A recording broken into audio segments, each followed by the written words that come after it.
फुलवारी है जो शोभा दे रही सो कुमारी है।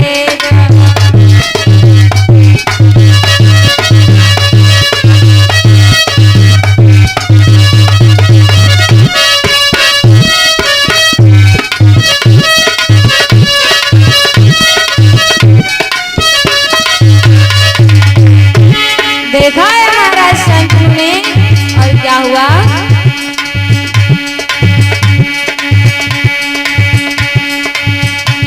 राजा ने जब ही निहारी है कम की खबर बेसारी है।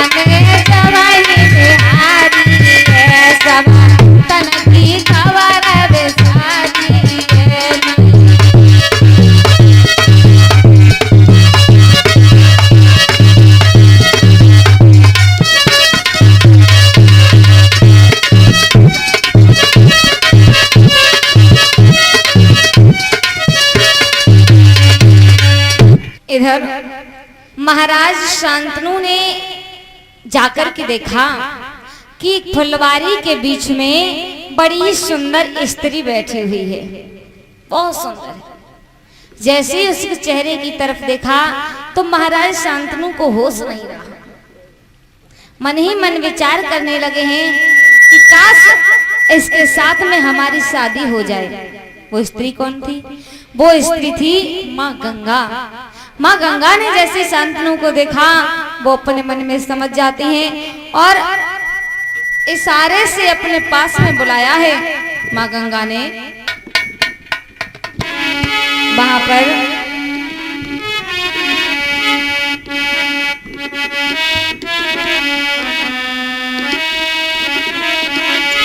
कि वो समझ ही गई और अपने मन में और झटली ने पास बुलाई है।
अपने पास में बुलाया है।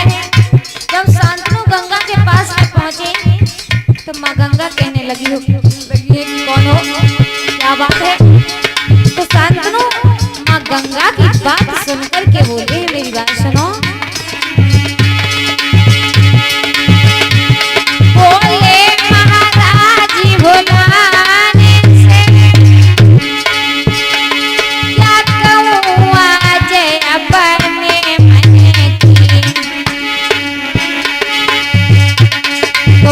शादी मेरे संग करो,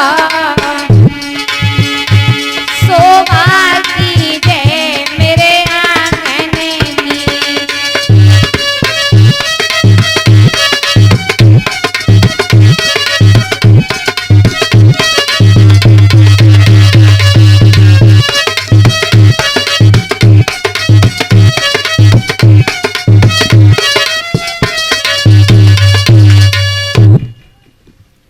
इधर इधर गंगा मैया ने जब देखा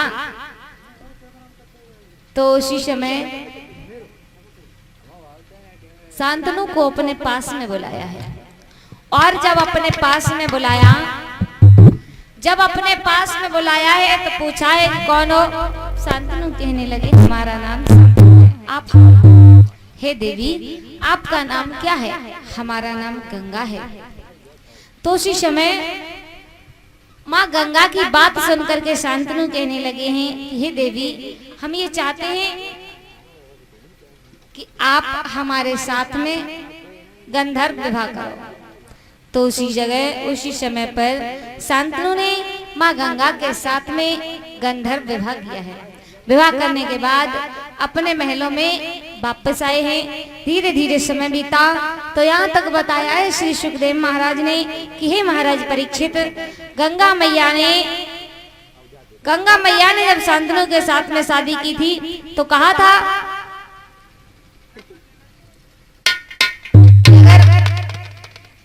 शादी तो करेंगे लेकिन हमारी कुछ बात है जो माननी पड़ेगी। क्या?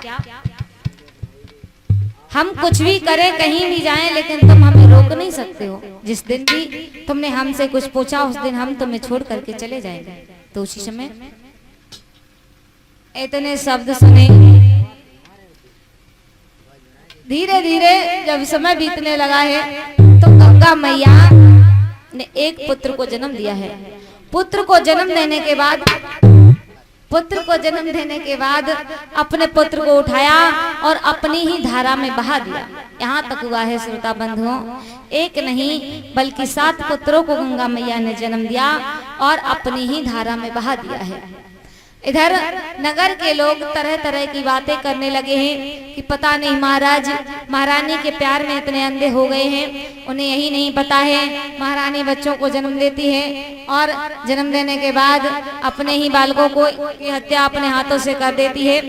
ये खबर जब शांतनु के कानों में पहुंची है तो उसी समय जब वो महारानी ने 8वें पुत्र को जन्म दिया है गंगा मैया ने, और जैसे ही अपने पुत्र को उठाया है और अपनी धारा में बहाने के लिए चली है तो शांतनु पीछे पीछे गंगा मैया के चले हैं। आवाज लगाई है कि गंगा रुक जाओ।